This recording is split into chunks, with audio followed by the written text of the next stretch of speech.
റാന്നിയിൽ വീണ്ടും ആശങ്കയാണ്. പമ്പാ നദിയിൽ ജലനിരപ്പ് ഉയരുന്നു. ഞാനിപ്പോൾ നിൽക്കുന്നത് പമ്പാ നദി തീരത്താണ്. നമുക്ക് ദൃശ്യത്തിൽ കാണാം, ഓരോ നിമിഷവും ജലനിരപ്പ് ഉയരുന്നുണ്ട്. ജാഗ്രതാ നിർദ്ദേശങ്ങൾ ജില്ലാ ഭരണകൂടം നൽകിയിട്ടുണ്ട്. ഒപ്പം പോലീസും ജനങ്ങൾ മുൻകരുതൽ എടുക്കണമെന്ന് ഒരു നിർദ്ദേശം നൽകിയിട്ടുണ്ട്. ഇപ്പോൾ റാന്നി MLA പഴകുളം മധു നമ്മോടൊപ്പം ചേരുകയാണ്. ഇപ്പോൾ ജനങ്ങൾക്കൊരു ആശങ്കയുണ്ട്. മൂഴിയാർ ഡാം 2 മീറ്റർ കൂടി അതിൻ്റെ ജലനിരപ്പ് ഉയരുകയാണെങ്കിൽ അത് തുറക്കും എന്ന് ജില്ലാ ഭരണകൂടം തന്നെ അറിയിച്ചിട്ടുണ്ട്. അപ്പോൾ എന്തെല്ലാം മുൻകരുതലുകൾ റാന്നിയിൽ എടുത്തിട്ടുണ്ട്?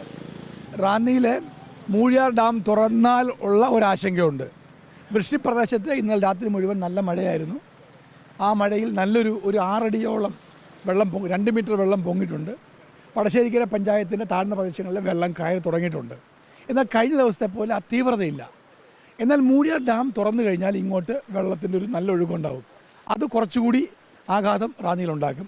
അതിനെ നേരിടാൻ ആവശ്യമായുള്ള സജ്ജീകരണങ്ങൾ ഞങ്ങൾ ചെയ്തിട്ടുണ്ട്. മൂഴിയാർ ഡാമിൽ എപ്പോൾ വേണമെങ്കിലും തുറക്കാനുള്ള സ്റ്റാൻഡിംഗ് ഇൻസ്ട്രക്ഷൻസ് കളക്ടർ കൊടുത്തിട്ടുണ്ട്. ഇപ്പോൾ 190 അടിയായി. അത് 192 വന്നാൽ തുറക്കും. അതെപ്പോൾ വേണമെങ്കിലും തുറക്കാം. എന്നാൽ വലിയ ഡാമുകളൊന്നും തുറക്കുന്ന ഒരാശങ്കയും നിലവിലില്ല. ആരും ഭയപ്പെടേണ്ടതായിട്ടില്ല. റൂമറുകൾ ധാരാളമായി പരക്കുന്നുണ്ട്. കക്കി ഡാം തുറക്കുന്നു, മറ്റ് പല ഡാമുകളും തുറക്കുന്നു എന്നുള്ളൊരു ആശങ്ക പരത്താൻ വേണ്ടി ബോധപൂർവ്വം ചിലർ ശ്രമിക്കുന്നുണ്ട്. അതുപോലെ ലാൻഡ് സ്ലൈഡ് പലയിടത്തും ഉണ്ടാകുന്നു. അത് വടശ്ശേരിക്കരയിലേക്ക് വെള്ളം ഒഴുക്ക് വരും. ആങ്ങമൂഴിയിൽ പിന്നെ അതുപോലെ സീതത്തോട്ടിൽ ഇതാ മണ്ണ് ഇടിഞ്ഞു വരുന്നു എന്നൊക്കെ പറഞ്ഞുള്ള വ്യാപകമായ റൂമറുകളുണ്ട്. ജനങ്ങൾക്ക് ഒരു ആശങ്കയുള്ളൂ. അപ്പോൾ മൂഴിയാർ ഡാമിൻ്റെ ഷട്ടറുകൾ തുറന്നാൽ എത്ര സമയത്തിനകം റാന്നി മേഖലയിലേക്ക് വെള്ളം എത്തുമെന്നുള്ളതാണ്.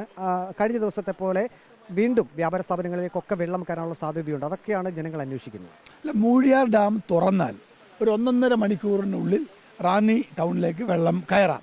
എന്നാൽ പമ്പയാറിൻ്റെ ഇപ്പോഴത്തെ ജലനിരപ്പ് അത്ര ഒരാഘാതം ഉണ്ടാക്കില്ല എന്നാണ്. എന്നാൽ വെള്ളം സ്വാഭാവികമായിട്ട് ഈ വെള്ളം സ്ലോ ആയി ഉയർന്നു വരുന്നുണ്ട്.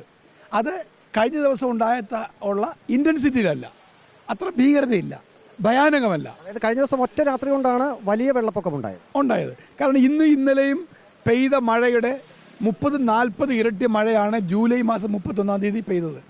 ആ പെയ്ത്ത് വെള്ളമാണ് ഇങ്ങോട്ട് ഒറ്റയടിക്ക് കടന്നു വന്ന് ഈ വെള്ളപ്പൊക്കം റാന്നി ടൗണിലും പരിസര പ്രദേശങ്ങളിലും ഉണ്ടാക്കിയിട്ടുള്ളത്. അത്ര ആഘാതം ഇന്നില്ല. അതുകൊണ്ട് വലിയ ആശങ്ക വേണ്ട. എന്നാൽ മൂഴിയാർ ഡാം തുറന്നാൽ ഈ പ്രദേശങ്ങളിലൊക്കെ വെള്ളം കയറാനുള്ള സാധ്യതയുണ്ട്. അതുകൊണ്ട് എല്ലാവരും ജാഗരൂകരാകണം. ക്യാമ്പിൽ നിന്ന് ഇന്നലെ മഴയുടെ ആഘാതം കുറഞ്ഞപ്പോൾ വീടുകളിലേക്ക് തിരിച്ചുപോയി ക്ലീനിങ്ങും മറ്റും ഏർപ്പെട്ട് കഴിയുന്ന ആൾക്കാരോട് ഇന്നലെ തന്നെ ഞങ്ങൾ ക്യാമ്പിലേക്ക് വരണം എന്ന് പറഞ്ഞിട്ടുണ്ട്. വീട് മുങ്ങാൻ കാത്തു നിൽക്കാതെ അത്ര ആൾക്കാർ ഇവിടേക്ക് വരണം.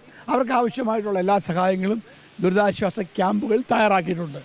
അപ്പോൾ അതുകൊണ്ട് വലിയ ആശങ്കയില്ല. എന്നാൽ നമുക്ക് സൂക്ഷിക്കേണ്ട കാര്യങ്ങളും ഉണ്ട്. കഴിഞ്ഞ ദിവസം വെള്ളം കയറി അത് ഇറങ്ങിയതിന് ശേഷം വീടുകളിലേക്കൊക്കെ ആളുകൾ തിരിച്ചു പോയിരുന്നു.